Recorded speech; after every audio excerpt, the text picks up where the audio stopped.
Oi, gente. Nesse vídeo eu vou trazer novidades no caso Silvio Almeida e no caso Alisson Mascaro, nos dois casos.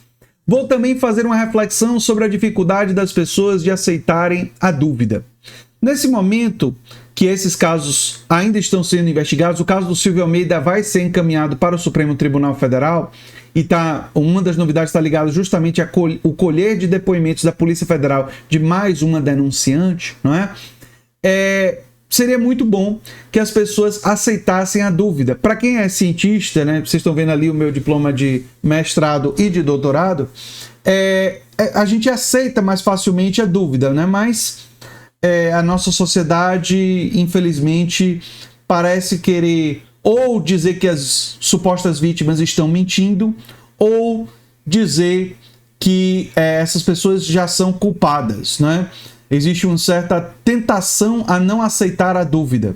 E o momento que nós estamos é o momento ainda da investigação que a dúvida ainda existe. Embora existam diferenças importantes entre os dois casos. No caso do Silvio Almeida, duas das denunciantes, a Aniele Franco e a Isabel Rodrigues, vieram a público. E o caso do Silvio Almeida, a situação já está na Polícia Federal e a Polícia Federal colheu mais um depoimento contra o Silvio Almeida. Isso aconteceu há 20 horas atrás, em relação ao momento que eu estou gravando esse vídeo, né? A reportagem do Estadão. Enfim, uma importante diferença entre os casos é que duas das denunciantes de assédio à Polícia Federal são pessoas públicas, Aniele Franco e a Isabel Rodrigues, Aniele ministra, e a Isabel Rodrigues professora, candidata a vereadora, não é? Enfim. E no caso do Alisson Mascaro, eu acho que é interessante a gente destacar algumas coisas. A reportagem original do Alisson, do The Intercept Brasil, é essa daqui. O mestre e os pupilos, 10 ex-alunos acusam Alisson Mascaro, professor de Direito da USP, de assédio e abuso sexual. E uma novidade no caso do Alisson Mascaro é que a USP, essa universidade, né, abriu um procedimento preliminar para apurar as acusações de abuso e de assédio. Ou seja, não apenas a reportagem agora já teve uma outra consequência, né?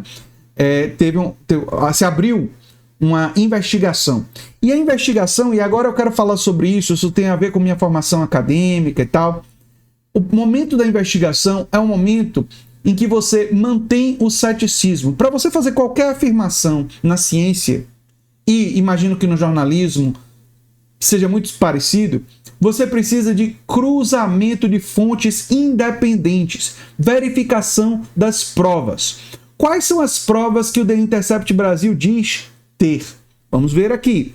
Eles dizem ter essas provas aqui. Eu também vou trazer o que o Alisson Mascaro diz, porque o Alisson Mascaro diz que está sendo alvo de uma campanha de perseguição há meses e meses, há muito tempo, e que essa campanha de perseguição, essa seria uma nova etapa dessa campanha de perseguição, com alegações mentirosas. Enfim, se isso for a julgamento, seja um julgamento dentro do ambiente, não é um julgamento criminal, mas um ambiente dentro da universidade, ou se for para a polícia mesmo, e se for para um julgamento criminal, essas provas todas e as alegações todas, tanto do Alisson Mascaro quanto do Intercept Brasil, terão que ser examinadas. O The Intercept Brasil diz que, além de concederem entrevistas presenciais e por vídeo, todas gravadas, e se foram gravadas podem ser utilizadas como prova, tanto na polícia quanto na investigação lá da USP, né? As 10 vítimas compartilharam e-mails, documentos e prints de mensagens que tiveram o número de remetente atribuído a Alisson checados, sobre o que narra. Ou seja, o que eles estão dizendo aqui, basicamente é o seguinte, é de que o número de telefone e o e-mail de Alisson Mascaro confere com as provas que essas supostas vítimas apresentaram ao The Intercept Brasil. E foi por isso, ou seja, The Intercept está dizendo isso, que foi pelo fato das provas serem sólidas, independentes e com cruzamento de fontes, que eles resolveram publicar a reportagem. Isso é verdade? A investigação criminal é que vai, se acontecer, né, se tiver investigação, se ele for acusado formalmente pela justiça e a investigação acontecer, é isso que vai verificar. Eu imagino que a investigação vai acontecer de qualquer forma, porque o Alisson já está sinalizando que vai processar os acusadores. No caso, o único veículo que está acusando publicamente é o The Intercept Brasil, então eu imagino que esse processo vai existir, e aí essas provas que o The Intercept Brasil diz ter, terão que ser examinadas pela polícia. Ou seja, a polícia vai fazer o exame das provas. E isso tem uma semelhança muito grande com o trabalho científico que alguém que... Vocês estão vendo ali o meu mestrado, meu diploma de mestrado, de doutorado. Uma pessoa com trajetória científica tem que fazer, porque embora as consequências da investigação científica sejam diferentes de investigação criminal, os critérios de investigação têm muitas coisas semelhantes, né? O cientista é uma espécie de detetive. E o que é que a gente faz? A gente faz o cruzamento de fontes, faz a coleta das fontes, né? Seleção das fontes, faz a própria escolha das fontes é uma coisa que precisa ser justificada. Por que é que você está escolhendo essas fontes? Você faz a coleta, você faz o processamento, análise, e você faz o cruzamento dessas fontes para ver se você tem fontes independentes e não apenas uma repetição. Porque, por exemplo, se você trabalha com fontes jornalísticas, você pode encontrar em 4 jornais diferentes a mesma informação, mas é possível que em 3 deles estejam repetindo o jornal que publicou originalmente. Então, você não tem 4 fontes, você tem uma fonte, e as 3 outras estavam simplesmente repetindo. Você só tem 4 fontes quando as 4 reportagens não são independentes, ou seja, nenhuma delas está repetindo a outra. Elas estão trabalhando com evidências diferentes para a conclusão. E se elas estão chegando à mesma conclusão sobre o mesmo fato com elementos diferentes, aí você tem 4 fontes diferentes. E tem que se também avaliar as provas utilizadas, a qualidade das provas, a confiabilidade das provas, a veracidade das provas. O caso do Silvio Almeida e o caso do Alisson Mascaro têm semelhanças. Tem semelhanças, sim. Tem semelhanças porque envolvem professores que estão acusados por, no caso do Silvio, ex-alunas, e no caso do Mascaro, por ex-alunos. Existe um elemento de diferencial de poder, de hierarquia, em que um professor teria utilizado do poder para conseguir vantagens sexuais, não é? Então existe essa semelhança entre os casos. Nós estamos falando desse elemento. Existem outras semelhanças no formato da acusação, não é? Que chegou primeiro pela imprensa, não é? Ou por uma ONG, né? No caso do Me Too, né? Então tem esse elemento. Agora, tem diferenças no estágio da acusação, não é? Como eu disse, o Silvio Almeida tem 2 das suas denunciantes que vieram publicamente. No caso do Alisson Mascaro, ainda não. No caso do Silvio Almeida, o caso está sendo investigado pela Polícia Federal e tudo leva a crer, por se tratar de um ex-ministro de Estado, o caso vai ser encaminhado para o Supremo Tribunal Federal, o que vai permitir que as provas sejam, digamos assim, mais divulgadas, né?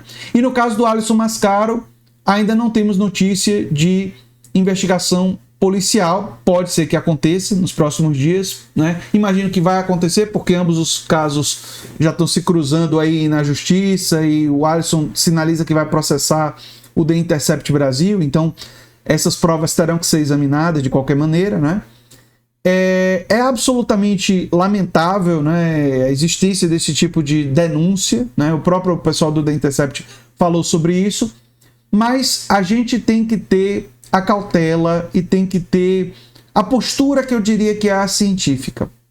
E a postura científica envolve, em primeiro lugar, nem culpar, nem condenar, nem absolver, nem dizer que as supostas vítimas estão mentindo. Não é? Essa postura, eu reconheço que ela é muito difícil na nossa sociedade que nós vivemos. A sociedade que a gente vive, as pessoas querem ter certezas. Aliás, a eleição do Trump nos Estados Unidos tem um pouco a ver com isso. Pode parecer que não, mas Como o Partido Democrata não deu uma explicação para as pessoas do empobrecimento, o Partido Democrata não acusou as grandes corporações empresariais, o Partido Democrata não explicou que o próprio capitalismo está gerando um processo de transferência de renda para os mais ricos, o Partido Democrata não fez isso. O Donald Trump, que deu uma explicação mentirosa, que são os imigrantes, acabou vencendo a eleição. Porque as pessoas parecem preferir uma explicação falsa a uma ausência de explicação, a aparente dúvida, né? Porque poucas pessoas estavam explicando aquela que, ao meu ver, seria a realidade, né? Que é um problema estrutural do próprio capitalismo, né? Do capitalismo contemporâneo, que está cada vez mais... O capitalismo sempre fez isso, e cada vez mais concentrando poder e riqueza nas mãos dos ricos. E isso é fonte de grande frustração e de sofrimento, né? Mas num país que foi submetido a uma Guerra Fria, durante a Guerra Fria, um trabalho ideológico muito grande de não criticar o capitalismo, acaba tendo um certo vazio de explicação em relação a isso. Eu digo isso para dizer que é muito importante restaurar ou trabalhar ou ajudar as pessoas a desenvolver uma perspectiva científica, uma perspectiva que aceita mais a dúvida, que aceita mais não saber. O caso do Silvio Almeida parece ter provas desse momento mais robustas e ter tantas denunciantes que sugerem uma força na acusação.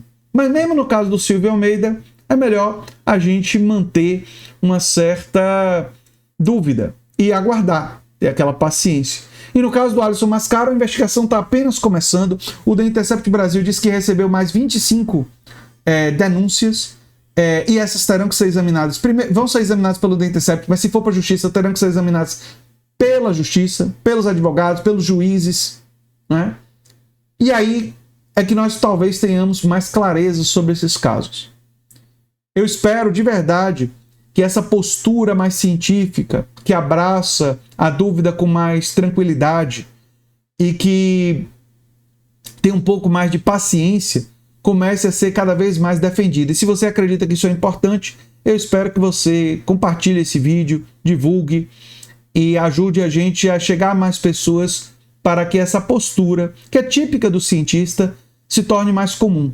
O cientista, para fazer qualquer afirmação em uma tese, uma dissertação de mestrado, uma tese de doutorado, ele precisa reunir todas aquelas evidências e tal. E ainda, mesmo depois de reunir, ele ainda tem uma banca de várias pessoas que examinam seu trabalho e examinam a força das suas evidências, para ver se suas afirmações, ele tem o julgamento dos pares, primeiro numa banca, né, de qualificação e depois de avaliação mesmo, para ver se diploma ou não, e depois, se ele for publicar, ele vai ter a avaliação dos pares nas revistas científicas, né, nessas instituições.